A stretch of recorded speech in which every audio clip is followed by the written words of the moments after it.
The wind bit at Clara's knuckles as she clutched the worn carpet bag, its leather straps frayed like her hope. The stagecoach's wheels crunched to a stop on the frozen mud of Redstone, Montana, a frontier town squat beneath a gray November sky. She stepped down, boots sinking into the slush, her breath clouding in the air. The driver tossed her sister Elon's small bundle beside her 2 dresses, a Bible, nothing more. Clara's eyes stung, not from the cold, but from the weight of why she'd come. She'd heard of Redstone's promise, land for the taking, a new start. She'd sold her mother's silver locket to pay for the journey, whispering to Ellen, 16, and trembling, "We'll be free here." But as Clara scanned the street wooden storefronts leaning against the wind, men in heavy coats eyeing her patched shawl and Elon's tooth-thin frame, she felt the town's judgment settle like frost. "Miss Whitmore." A man's voice, sharp as a snapped twig, cut through the air. Mr. Hargrove, the merchant she'd written to, stood by the general store, his wife beside him, lips pursed. Clara straightened, forcing a smile. "Yes, sir, this is Ellen, my sister." Hargrove's eyes flicked over them, lingering on Ellen's pale cheeks. "You said she was strong for work. She don't look it." His wife's gloved hand tightened on his arm. "And you," she said to Clara, voice low, "you're the one ran off from that trouble in Kansas, ain't you?" We heard. Clara's stomach twisted. The scandalous suitor's lies. A town's whispers had followed her like a shadow. "That was a misunderstanding," she said, her voice steady despite the ache. "We're here to work, nothing else." Hargrove shook his head. "Can't take you both. One mouth, 2 feet's enough. The girl can stay, but you," he gestured vaguely, as if she were dust to be swept away. Ellen clutched Clara's arm, a sob catching in her throat. The townsfolk passing by slowed, their stares cold as the wind rattling the saloon's sign. Clara lifted her chin, her resolve a quiet ember. "Then take me instead," she said, her voice low, firm. "Just don't let them sell my sister." Hargrove's eyes narrowed, but he turned away, muttering. The town felt like a fist closing around her heart. Clara trudged through Redstone's outskirts, Elon's hand trembling in hers as dusk bruised the sky. The wind carried the scent of pine and coal smoke, sharp against the ache in her chest. Hargrove's rejection still burned, his wife's whispered troublemaker cutting deeper than the cold. They'd been offered no work, no welcome, only the promise of a boarding house that took strays for a price. Clara's coins, tucked in her bodice, were too few to last. The boarding house loomed at the edge of town, a sagging 2-story structure with peeling paint and a porch that groaned underfoot. Mrs. Tuttle, the keeper, squinted at them through a cracked window, her mouth a thin line. "1 room, 1 bed, she said, voice like gravel. $3 a week, no charity." Clara nodded, handing over half their savings, her fingers brushing the rough paper money as if it were her own resolve slipping away. Inside, the room was small, its walls stained with damp. A single window rattled against the wind, letting in slivers of moonlight. Ellen sank onto the narrow cot, her eyes wide, unblinking. "They'll take me, won't they?" she whispered, voice fragile as frost. Clara knelt, smoothing her sister's hair, the strands fine as spun silk. "Not while I'm here," she said, though her own heart wavered. She unpacked their meager belongings, Elon's Bible, a needle and thread, a quilt patched with scraps of their mother's dresses. The quilt smelled faintly of lavender, a ghost of home, and Clara pressed it to her face, breathing deep. Outside, snow began to fall, soft as a sigh, blanketing the world in silence. She thought of Kansas, the lies that had branded her, the man who'd promised love and left shame. Redstone was no different yet, its eyes just as cold. Clara lit the stub of a candle, its flame flickering like her hope. She sat by Ellen, watching her sister's chest rise and fall in uneasy sleep. The town's rejection clung to her, heavy as wet wool, but she straightened her spine. She'd mend dresses, scrub floors, do whatever it took. Her dignity was bruised, not broken. In the quiet, she whispered to herself, "You're enough." The words felt like a prayer against the dark. Clara rose before dawn, the boarding house room still cloaked in shadow. The air smelled of damp wood and the faint tang of lye soap she'd used to scrub their clothes. Ellen slept, curled beneath the quilt, her breath a soft rhythm against the creak of the floorboards. Clara's hands, calloused from years of needle, moved with purpose as she pinned her hair, her reflection in the cracked mirror showing a face too wary for 20. She'd face Redstone today, no matter its scorn. She started at the saloon, offering to mend torn shirts for the barkeep. His laugh was sharp, his eyes raking her patched dress. "We don't need your kind," he said, waving her off. At the bakery, the owner's wife sniffed, muttering about Kansas trouble as she shut the door. Clara's cheeks burned, but she kept walking, the snow-dusted street crunching under her boots. Finally, Mrs. Tuttle begrudgingly gave her a job, washing linens and scrubbing floors for half pay since you're desperate. By noon, Clara's hands were raw, her skirts damp from kneeling in soapy water.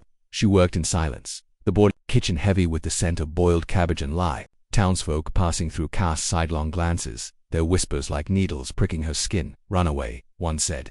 "No good," another. Clara gripped the scrub brush tighter, her jaw set. She wouldn't break, not for them. In the afternoon, she took her needle and thread to the general store's stoop, mending a torn apron for a miner's wife who paid her a dime. The woman's eyes softened briefly, but she hurried away when others stared. Clara tucked the coin into her bodice, its weight a small victory.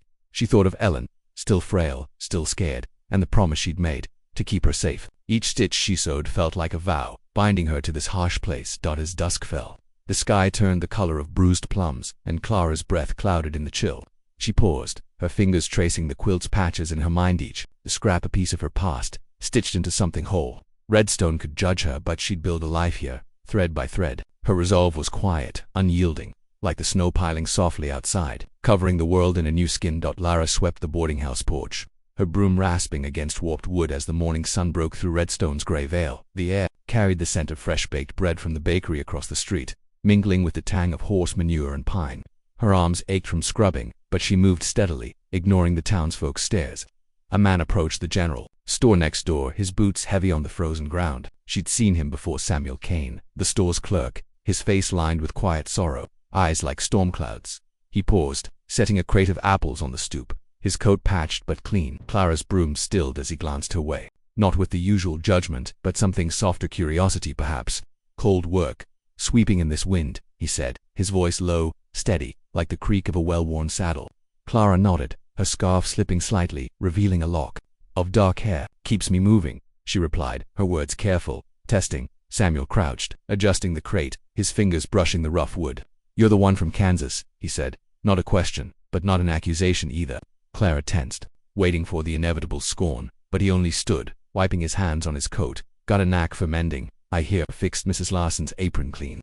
His eyes met hers, holding no pity, only a quiet respect that caught her off guard. Gripped the broom tighter, her heart stuttering. I do what I can, she said, her voice barely above the wind's whisper. Samuel nodded, as if her words were enough.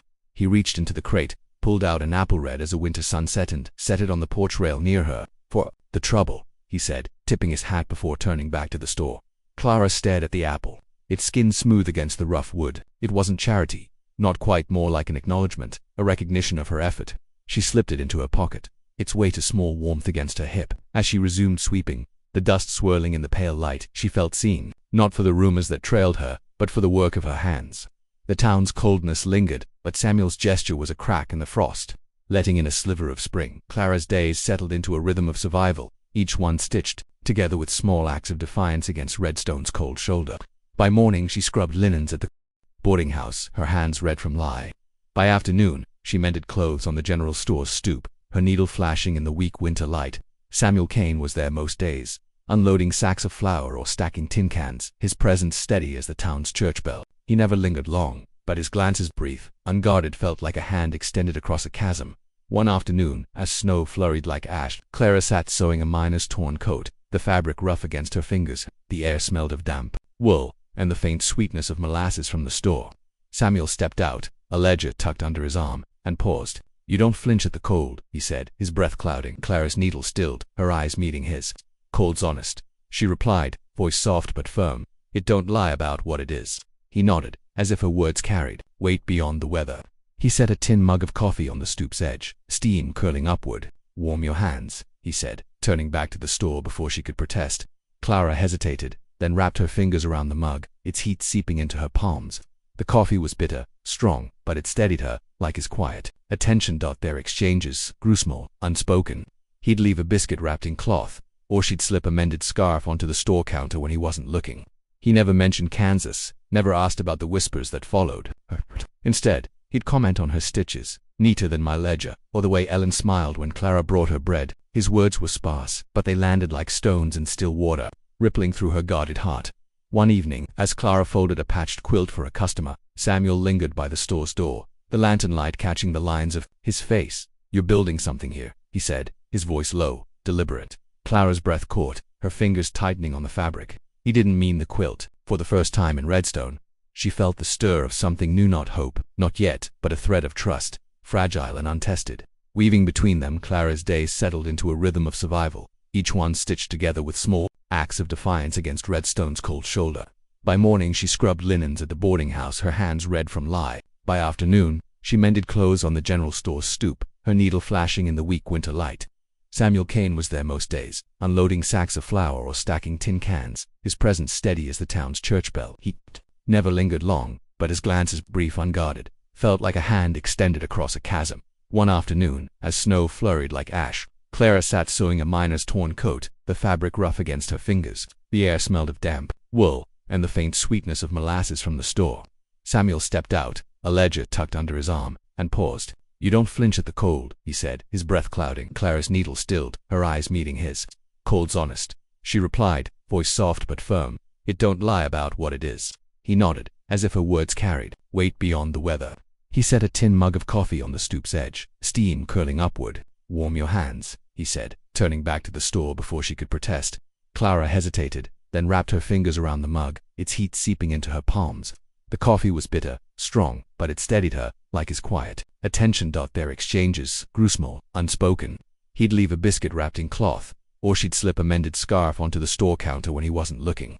He never mentioned Kansas, never asked about the whispers that followed. Instead, he'd comment on her stitches, neater than my ledger, or the way Ellen smiled when Clara brought her bread. His words were sparse, but they landed like stones in still water, rippling through her guarded heart. One evening, as Clara folded a patched quilt for a customer, Samuel lingered by the store's door, the lantern light catching the lines of his face. "You're building something here," he said, his voice low, deliberate. Clara's breath caught, her fingers tightening on the fabric. He didn't mean the quilt. For the first time in Redstone, she felt the stir of something new, not hope, not yet, but a thread of trust, fragile and untested, weaving between them. The night air was sharp with the scent of pine and wood smoke as Clara slipped out of the boarding house, her shawl drawn tight against the late March chill. The stars above Redstone glittered like scattered coins, and the town was quiet, save for the distant howl of a coyote. She walked toward the general store, drawn by an ache she couldn't name, her boots soft on the damp earth. Samuel had asked her to meet him there. His note slipped into her hand at the fair simple after dark, by the back door. He stood in the shadow of the store, a lantern casting gold across his face, softening the sorrow in his eyes. The quilt she'd made him was draped over his shoulders, its patches a quiet testament to their growing bond. Clara stopped a few feet away, her heart thudding, the air between them heavy with unspoken things. "You wanted to see me?" she asked, her voice barely carrying over the wind's low moan. Samuel set the lantern down, its light pooling on the ground. "I've been thinking," he said, his words slow, deliberate, like stones placed carefully in a stream. "About you, about how you carry this town's weight and don't break." He stepped closer, his breath visible in the cold. "You're not what they say, Clara. You're more." Her throat tightened, the sting of Kansas's lies rising like a ghost. She wanted to look away, but his eyes held her, steady, unafraid. "You don't know what I've done," she whispered, her voice cracking. "What they think I am." "I know what I see," he said, his voice low, fierce. "A woman who fights for her sister, who stitches a life from scraps. You've given me this." He touched the quilt, and it's more than fabric. It's you. He reached for her hand, his calloused fingers warm against her cold ones. "You make me want to be more than my grief." Clara's breath caught, tears pricking her eyes. She let his hand stay, the warmth of it grounding her. "Samuel," she said, her voice a confession, "you make me feel whole." He leaned in, slow, and their lips met, soft, tentative, a promise born of shared silences. When they parted, the stars seemed brighter, the cold less cruel. They stood there, hands clasped, hearts laid bare, the world falling away. The April sun warmed Redstone's muddy streets, coaxing green shoots from the earth and a cautious hope from Clara's heart. She stood with Samuel outside his small cabin, just beyond town, its weathered logs glowing in the morning light. The air smelled of fresh-turned soil and the faint sweetness of wildflowers. They'd spent weeks here, not speaking of love in grand terms, but building it in quiet acts. Clara planting a garden by the porch, Samuel fixing a sagging fence with steady hands. Each task felt like a vow, unspoken but binding. Today, worked side by side, Clara's fingers dark with earth as she pressed carrot seeds into the soil. Samuel knelt nearby, hammering a post into place, his shirt damp with sweat. The quilt she'd made him hung over the porch rail, its colors bright against the wood. Ellen sat there, reading her Bible, her laughter softer now, her health stronger. Clara glanced at her sister, then at Samuel, and felt a stillness settle in her chest, a life taking root. "You've got a way with growing things," Samuel said, wiping his brow, his eyes catching hers. Clara smiled, brushing dirt from her hands. "It's just patience," she said, her voice light but thick with meaning. He nodded, understanding the weight beneath her words. He set down his hammer and crossed to her, taking her hand. His touch was warm, sure, like the earth under her feet. "Clara," he said, his voice low, deliberate, "I want this as here, always marry me." The words were simple, but they carried the weight of his heart, steady as the cabin's foundation. Clara's breath hitched, her eyes tracing his face, the lines of grief softened by hope. The eyes that saw her truly, as she whispered, her voice trembling with certainty. Yes, Samuel. He pulled a small ring from his pocket, a plain band worn smooth by time. His mother's. He slid it onto her finger, its weight a quiet promise. They stood there, hands clasped, the garden stretching before them like a future they'd tend together. The town's whispers felt distant now, drowned by the hum of bees and the rustle of new leaves. Clara leaned into him, her cheek against his shoulder, and felt the world shift, a life no longer borrowed, but hers to build. With him the late April evening draped Redstone in a soft glow, the sky a tapestry of pink and gold as Clara stood beside Samuel in the churchyard. Their wedding was small, just Ellen, a few kind-eyed townsfolk, and the preacher, whose voice carried gently over the hum of crickets. Clara's dress, sewn from cream muslin she'd bartered for, brushed her ankles, its stitches as careful as her heart's mending. Samuel's hand was steady in hers, the ring on her finger catching the fading light. The air smelled of lilacs and fresh earth. A quiet promise of spring. No grand vows were spoken, only simple words of commitment, each syllable weighted with truth.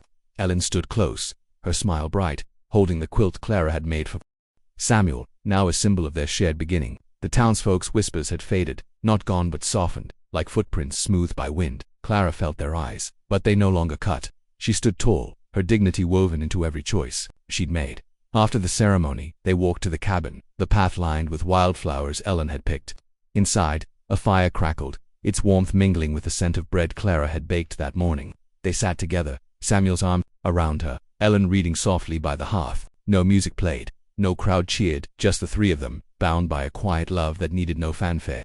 Clara's hand rested on Samuel's, the calluses of their labor touching, a silent vow deeper than words. He looked at her, his eyes no longer shadowed by grief but lit with something new, peace perhaps, or the certainty of home. You reminded me who I already was, he said, his voice low, like a secret shared in the dark. Clara's heart swelled, her own truth echoing his. And you showed me I could be enough, she replied, her words a soft exhale against the weight of her past. They sat in silence, the fire's glow dancing on the quilt draped over a chair. Outside, the world turned, stars piercing the night, the garden waiting for dawn. Clara leaned into Samuel, her breath steady, her heart full. Redstone was no longer a cold frontier but a place where she'd stitched a life thread by thread, moment by moment, whole at last.